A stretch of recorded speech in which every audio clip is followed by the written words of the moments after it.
आप बताइए, एक तरफ बीफ बैन हो गया, तवज्जो हटाना था, फिर उसके बाद स्वच्छ भारत हो गया, हकीकी मसाइल से तवज्जो हटाना था। रातों रात याकूब मेमन को फांसी दे दी। ठीक है, मैं उस बहस में जाना नहीं चाहता, मगर मैं पूछना चाहता हूं, मैं जानना चाहता हूं, अगर याकूब मेमन को फांसी दी गई तो मैं पूछना चाहता हूं कि बाबरी मस्जिद के कातिलों को कब फांसी दोगे, कब दोगे?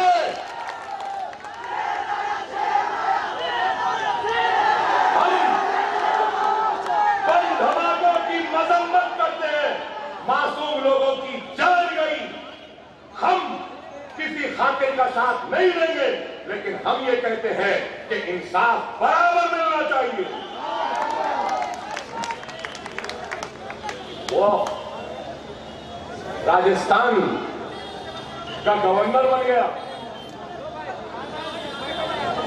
कल्याण सिंह, जो चीफ मिनिस्टर था उत्तर प्रदेश का, बाबरी मस्जिद शहीद हुई। आज हमसे बोलते हैं एंटी नेशनल, मुल्क के गद्दार, मुल्क के दुश्मन। क्या यूपी की बीजेपी की हुकूमत ने सुप्रीम कोर्ट में लिखकर नहीं दिया था कि बाबरी मस्जिद की हिफाजत करेंगे? क्या पार्लियामेंट में नहीं कहा बाबरी मस्जिद की हिफाजत करेंगे? क्या नेशनल एजुकेशन काउंसिल में नहीं कहा कि बाबरी मस्जिद की हिफाजत करेंगे? और फिर सुप्रीम कोर्ट में जो जबान दी उस पर कायम नहीं रहे, पार्लियामेंट में जो जबान दी उस पर कायम नहीं रहे और बाबरी मस्जिद को शहीद कर दिया।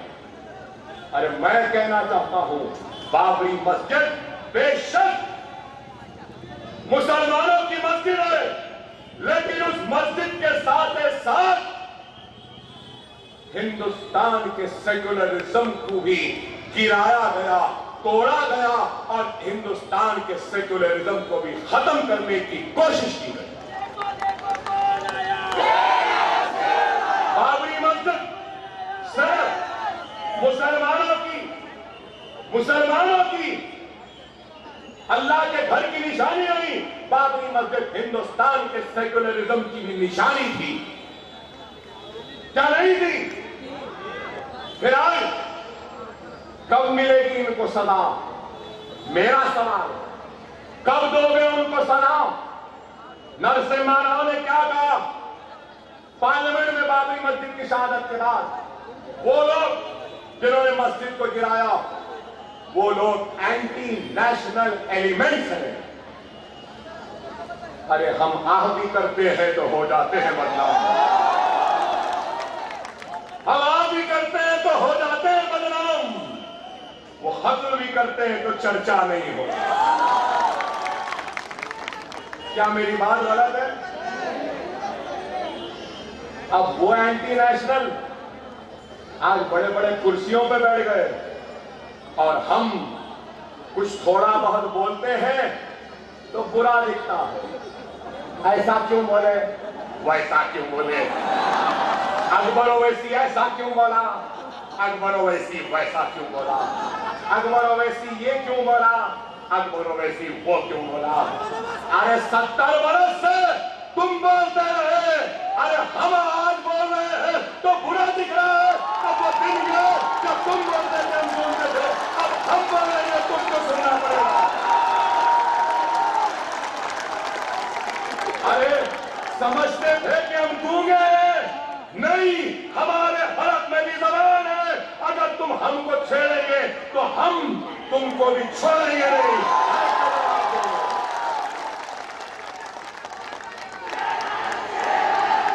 हम बाबरी मस्जिद को नहीं भूले, ना ही गुजरात को भूले, ना अहमदाबाद को भूले, ना मुजफ्फरनगर को भूले, हम इशरत को भी नहीं भूले, हम एहसान जाफरी को भी नहीं भूले और हरगिज़ और कतई नहीं भूले, नहीं भूलेंगे।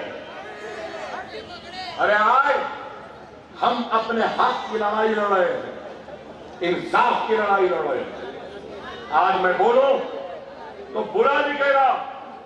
अरे मैं सवाल करता हूं, बताओ, मैं पूछना चाहता हूं,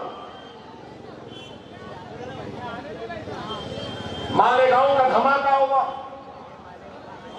बच्चों को गिरफ्तार किया, जेल में डाला। मैं बोलता हूं तो इनको बुरा दिखता है, मगर मैं पूछना चाह रहा हूं, मालेगांव में धमाका हुआ, मुसलमान बच्चों को पकड़े, कोर्ट से बाइज्जत बरी हुए और उन धमाकों में साध्वी प्रज्ञा ठाकुर को गिरफ्तार किया गया। आप वकील है ना? और क्या इल्जाम है प्रज्ञा ठाकुर पर? मोटरसाइकिल यूज करी, उसके नाम पे थी, जिस पर ब्लास्ट हुआ। और आज का टाइम्स ऑफ इंडिया उठाकर देखिए आया है कि एनआईए ने एनओसी डाल दिया है कोर्ट में, ये बोलते हुए कि एविडेंस प्रज्ञा ठाकुर के खिलाफ नहीं है, कमजोर है, और एनआईए को उनकी जमानत पे कोई एतराज भी नहीं। ठीक है, कानून चलिए, अच्छा है। अब मेरा सवाल है, प्रज्ञा ठाकुर के नाम पे मोटरसाइकिल थी, धमाका हुआ मुंबई पर, धमाकों में रुबीना मेमन के नाम पर भी ओमनी गाड़ी थी। रुबीना मेमन को जेल सजा है और प्रज्ञा ठाकुर को रिहाई। क्या ये इंसाफ का तकाजा है? क्या मैं ये भी ना पूछूं? मैं तो पूछूंगा और पूछता रहूंगा, जवाब करता रहूंगा, चाहे मुझे भी अगर सूली पे लटकना पड़े तो लटक जाऊंगा, लेकिन अपनी जबान को नहीं रोकूंगा।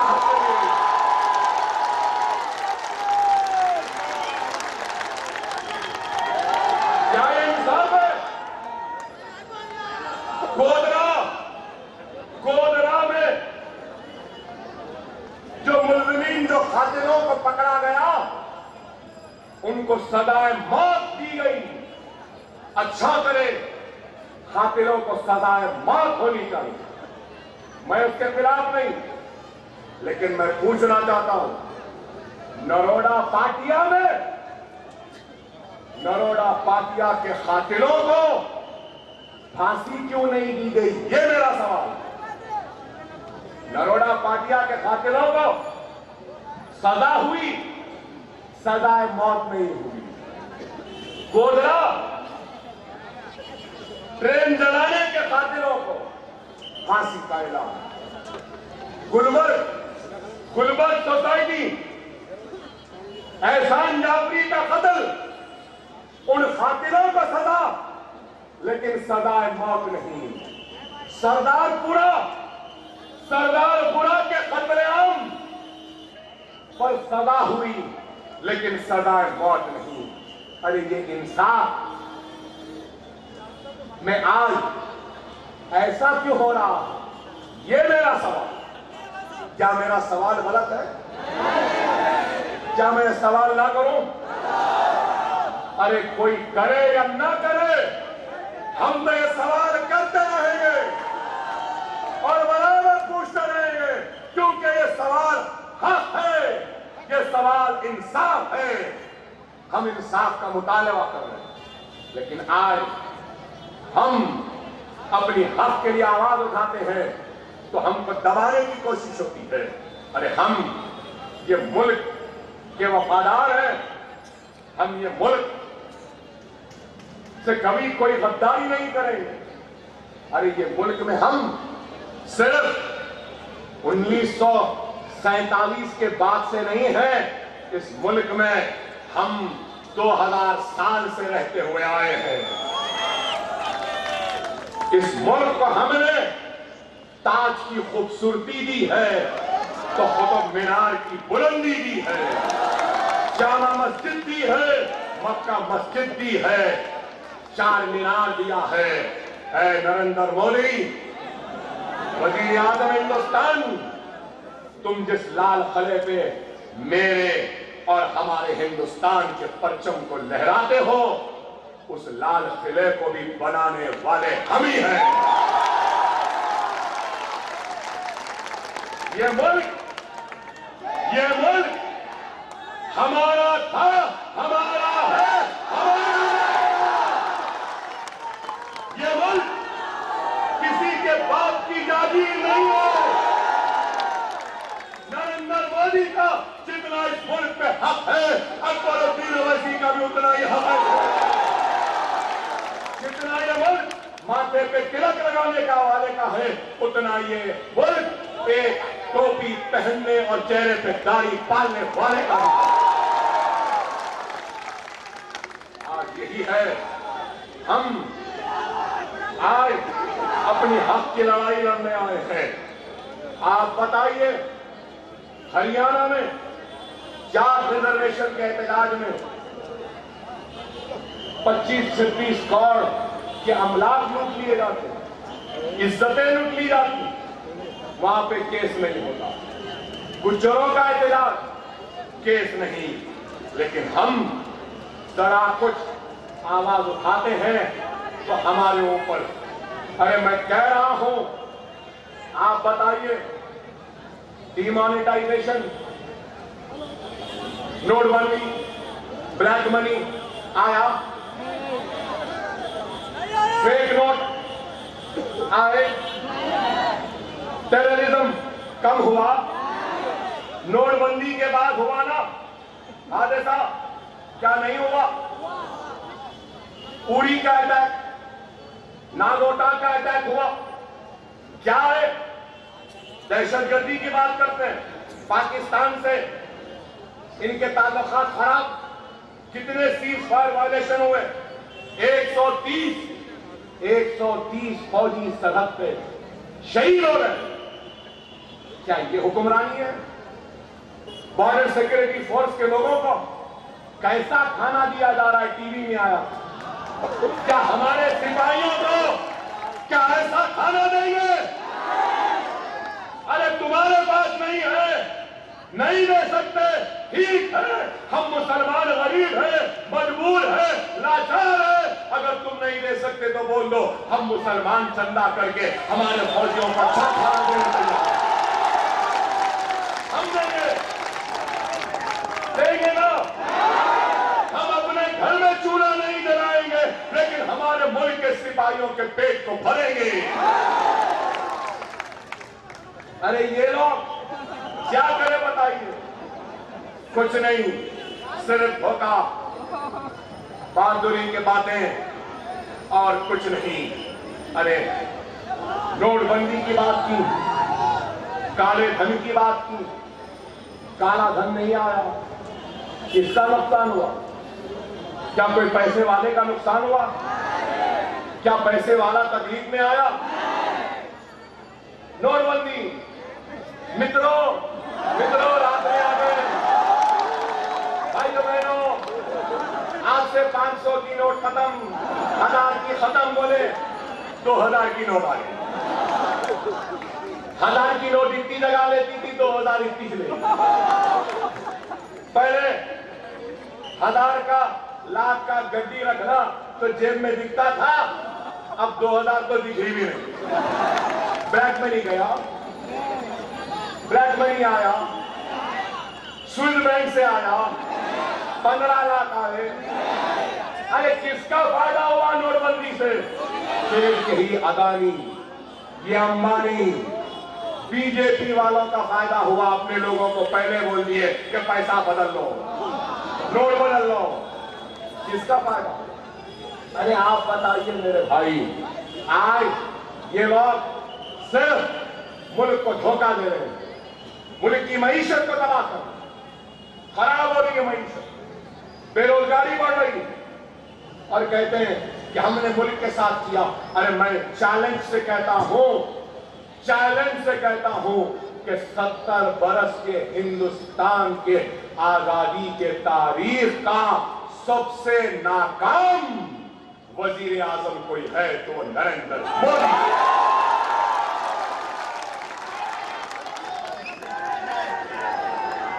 नरेंद्र मोदी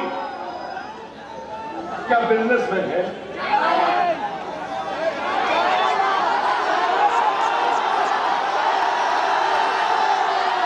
मुंबई नगरी के लोग बहुत होशियार हैं। क्या सलाहियत है, क्या काबिलियत है, क्या तारीफदा है, क्या इकोनॉमिस्ट है, क्या फिलंथ्रोपिस्ट है, क्या लिटरेचर का एक्सपर्ट है, क्या है? कुछ भी नहीं है। नहीं मेरे भाई, मैं कहना चाहता हूं 2002 गुजरात के कत्ल पर तमाशाई बनकर खातिरों को खुली छूट देने वाले का नाम नरेंद्र मोदी है। अगर 2002 का फिसाद नहीं होता, खतरेआम नहीं होता, तो क्या हिंदुस्तान का वजीर आजम बन सकता है आदमी? और बात करे कि कहता है कड़क चाय, चाय, ये चाय वो चाय। अरे नरेंद्र मोदी, तुम चाय वाले थे, अब वजीर आजम हो। खुदारा चाय वाले जैसा बात ना करो, वजीर आजम जैसे बात करो। चाय वाले जैसा चलो करो ना, वजीर आजम बनो। आओ हम फकीरों से दोस्ती कर लो। किसी शायर ने क्या खूब कहा है कि हम फकीरों से दोस्ती कर लो, गुण सिखा देंगे बादशाही को। 1000 वर्ष तक हमने इस मुल्क की जावानी व हुक्मरानी की है। हमसे पूछो हुकूमत कैसी की जाती है। इसलिए किसी ने क्या खूब कहा है, क्या खूब कहा है किसी ने कि एक फकीर था और एक बादशाह था। एक बादशाह गरीब हो गया और फकीर हो गया, और एक फकीर था, किस्मत चमक गए, बादशाह हो गए। मगर जो बादशाह गरीब हो गया, उस गरीब बादशाह गरीब होने के बावजूद भी उसकी गुर्बत में बादशाही नजर आती, उसकी गुर्बत में बादशाही नजर आती थी। और एक फकीर गरीब जो बादशाह हो गया, तो उसकी बादशाहत में भी फकीरी नजर आती है। यही है, कहते हैं गरम चाय, ठंडा चाय, कड़क चाय, ये चाय। और मोदी साहब ने कहा तकरीर में, हमारा तो क्या है, हम तो झोली डालेंगे, लगता है फकीर चला जाएगा। वाह वाह, कैसा फकीर है, 15 लाख का सूट पहन रहा है। अल्लाह ऐसी गरीबी फकीरी सबको दे दे। और कह रहे हैं कि हम तो फकीर हैं, झोला डालेंगे चले जाएंगे। अरे जाना ही पड़ेगा, 2019 में तुमको जाना ही पड़ेगा। सिर्फ झोला नहीं, सिर्फ झोला नहीं, कब जा रहे बोलो? जाते वक्त चाय की केतली, चाय की पत्ती, ठंडी और चूड़ा सब ले लिए। सिर्फ झोला नहीं, ये सब ले जाओ। और जहां भी जाए, डब्बा भी भेजना है तो हम भेज देंगे। वक्त आ चुका, ये ना समझना कि हम कमजोर हैं। हम कमजोर नहीं है, डरने या घबराने वालों में से नहीं है। याद रखो मेरे भाई, आप भी किसी से डरना नहीं, किसी से घबराना नहीं, क्योंकि हम उसके नाम लेवा हैं। लोग आप समझो, कोई हमारा साथ दे या न दे, अल्लाह हमारा साथ दे। किसी से डरने घबराने की जरूरत नहीं है। शायद यहां ठहरे लोगों को नहीं मालूम, मुझे 3 मरतबा मारने की कोशिश की। एक वक्त जहर दिया गया, एक वक्त तलवारों से मारा गया, एक वक्त गोलियां मारी गई। अभी भी एक गोली है मेरे पैर में, ये पेट में चाकुओं से मारे, ये हाथ पूरा 70 वार से मुड़ता नहीं है, लेकिन फिर भी अकबरुद्दीन ओवैसी डरता नहीं है, क्योंकि मरना तो है सबको। मरकर जब अल्लाह के सामने जाएंगे, हश्र के मैदान में खड़े रहूंगा तो जरूर कहूंगा आपके दामन को पकड़ के कि अल्लाह ये लोग गवाह है कि मैंने जाकर इनसे कहा था उठो और अपने हक के लिए लड़ो, मैंने तो अपना हक अदा कर दिया, मैंने तो अपना हक अदा कर दिया है। अब आप सोचो आपको अपना हक अदा करना है या नहीं। मैं तो बोलने आया हूं, अगर आप मेरा साथ देंगे तो मुझे आपसे ताकत मिलेगी। मैं आपसे नहीं तो किससे मांगू मेरे भाई, मैं आपसे नहीं तो किससे मांगू। मैं अपनों के पास आया हूं, अपनों से मांग रहा हूं। ऐ मेरे अपनों, मुझे मायूस मत करो। हाँ घूमने अपने इतिहास हाथ दुखेगा बहुत। मुनज़्ज़म हो जाओ, मुत्तहिद हो जाओ। हमारे पास दलित भी है, मुसलमान भी है, और एक नया इनकलाब हम बरपाएंगे। और अगर हम मुंबई में बल्दिया में जीत जाएंगे तो मुंबई की बल्दिया पे हरा झंडा लहराएगा, हरा झंडा लहराएगा। अभी और बहुत बोलना है, 10 बजने में 1 मिनट है। बस आपसे कहूंगा कि जोरदार नारा लगाना है। आप नारा क्या लगाएंगे? नारा क्या लगाएंगे? मैं हिंदुस्तान कहूंगा, आप जिंदाबाद के जोर से बोलना, वो मातोश्री भी हिल जाना। हिंदुस्तान, हिंदुस्तान, हिंदुस्तान, नारे तकबीर, नारे तकबीर, नारे तकबीर। वाखिर दाना अल्हम्दुलिल्लाह रब्बिल आलमीन।